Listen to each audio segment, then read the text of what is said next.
I'm a very proactive person. I've made it in my life's mission to push myself towards greatness because I don't believe people were born to be nothing less but great. I come from a family of 5. I really love my family with all my heart. Currently, I'm an undergraduate student pursuing a bachelor degree of science in information communication technology in Mzumbe University in Morogoro. And I'm the currently local chapter vice president outgoing exchange in ISEC Mzumbe. To me, ISEC has been a tool for personal growth. I've discovered so many things about myself that I never would if it weren't for ISEC. I have had a leader's mentality since when I was young, but it's for ISEC that empowered me.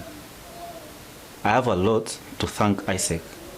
I've made relationships and networks that would last a lifetime, local and international.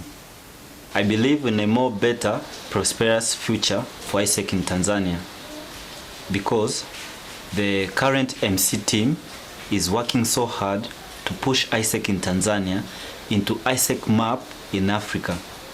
ISEC in Tanzania is now recognized and is now acknowledged as one of the entities in Africa that is doing so good in ISEC.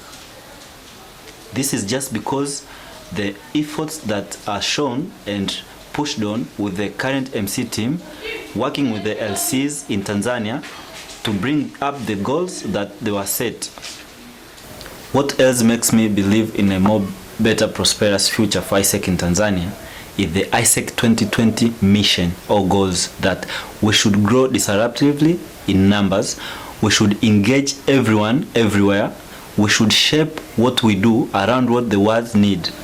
That means when ISEC in Tanzania engage every youth in every university in Tanzania, our numbers of OGXs will rise, our number of IGCDP will also rise, which means we'll also be doing so good in our map, in African ISEC map, that we are going to be relevant to our society.